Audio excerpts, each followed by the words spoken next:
चलो शुरू करते हैं फोर्स्ड मैरिज का चैप्टर 5। अगली सुबह बालकनी से आती हल्की हल्की धूप दक्षिता के चेहरे पर पड़ रही थी, जिसमें उसका गोरा रंग निखर कर आ रहा था। दक्ष उठकर वॉशरूम में चला गया था। दक्षिता की नींद खुलती है, उसका सर अब भी भारी था। वो अपना सर पकड़कर वो उठती है। खुद को एक अनजान जगह पाकर उसको बहुत घबराहट होती है।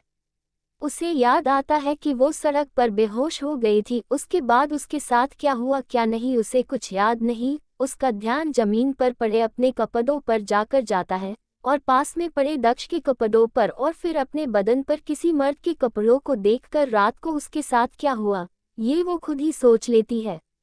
वो अपना चेहरा दोनों हाथों में भरकर रोने लगती है। ठीक उसी समय दक्ष नहाकर बाहर निकलता है।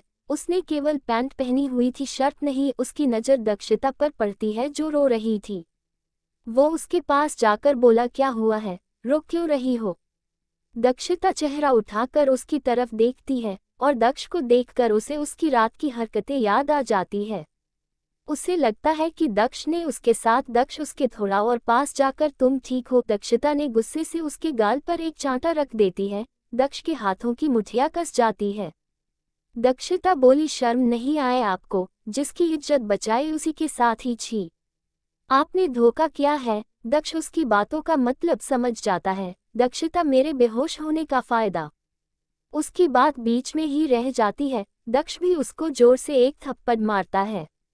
दक्षिता अपने गाल पर अपना हाथ रखकर आंसू भरी निगाहों से उसकी तरफ देखती है। दक्ष उसके ऊपर झुकते हुए बेहद गुस्से से, धोखा नहीं करता दक्ष सिंघानिया, किसी के साथ नफरत है मुझे धोखे से और धोखा करने वालों से। वो इतनी तेज चिल्लाता है कि दक्षिता अंदर तक सहम जाती है। दक्ष बोला, बिस्तर गर्म करने के लिए लड़कियों की कमी नहीं है मेरे पास जो मुझे तुम्हारा फायदा उठाना पड़े। जितना दक्ष गुस्सा कर रहा था, दक्षिता उतने ही प्यार और मासूमियत से बोलती है, तो फिर मेरे कपड़े? पीछे से वही डॉक्टर आते हुए, मैंने चेंज किए हैं। दक्ष दक्षिता से पीछे हो जाता है और गुस्से से बाहर चला जाता है। वो डॉक्टर दक्षिता के पास जाकर बोली, तुम भीग गई थी और ठंड से कांप रही थी, फिर मैंने तुम्हारे कपड़े बदले। दक्षिता अपनी नजरें झुका लेती है। उसे अपनी कई बातों पर बहुत अफसोस होता है। डॉक्टर उसको चेक करते हुए बोली, क्या नाम है तुम्हारा? दक्षिता बोली, जी दक्षिता। डॉक्टर बोली, कहाँ से आए हो और तुम्हारी बॉडी में नींद के इंजेक्शन? दक्षिता बोली, वो कुछ लोग मुझे बेचने की कोशिश कर रहे थे, उन्होंने ही वो इंजेक्शन दिया था। डॉक्टर दक्षिता का अच्छे से चेकअप करने के बाद बाहर जाती है, जहां दक्ष खड़ा सिगरेट सुलगा रहा था।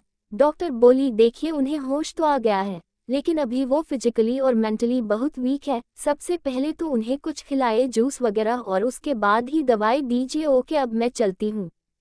कबीर अपने कमरे से बाहर आकर बोला, कितने टाइम तक चलेगी तेरी ये समाज सेवा? सुबह हो गई है, उसको बोल यहाँ से चली जाए। ये कहकर वो घर से बाहर चला जाता है। दक्ष सिगरेट की कश भरता हुआ किचन में जाता है और नौकर से बोलता है, कमरे में जाकर जूस देकर आओ, और खुद सोफे पर बैठकर अखबार पढ़ने लगता है। नौकर जूस लेकर जाता है और कुछ ही देर में जूस लेकर वापस भी आ जाता है।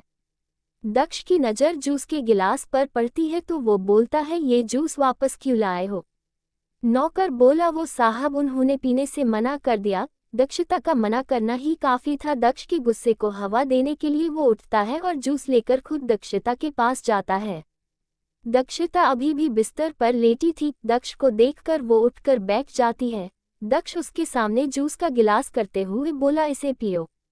दक्षिता सर हिलाकर मना करते हुए बोली, नहीं, पहले आप माफ़ी दो, मैंने आपको गलत समझा, मुझसे गलती हो गई, माफ़ कर दीजिए।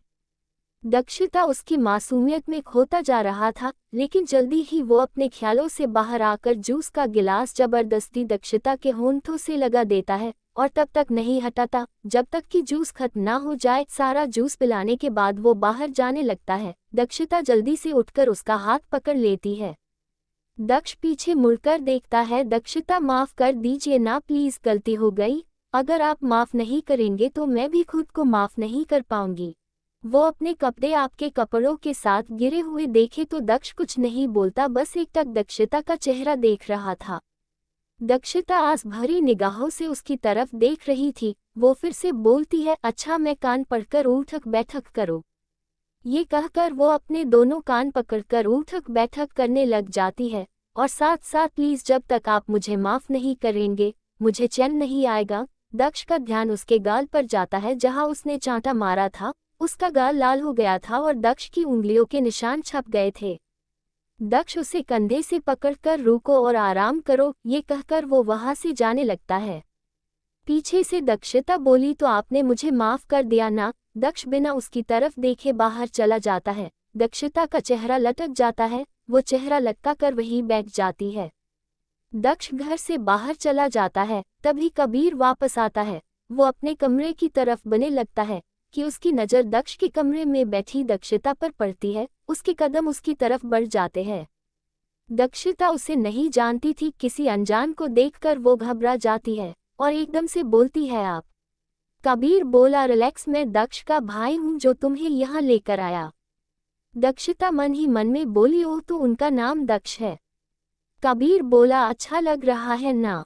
दक्षिता कुछ बोलती उससे पहले ही कबीर गुस्से से बोला अच्छा लग रहा है ना, ये बड़ा बंगला, पीछे घूमते नौकर चाकर, यहाँ तक कि दक्ष भी तुम्हारे पीछे घूम रहा है, ये मखमली बिस्तर बहुत अच्छा लग रहा है ना।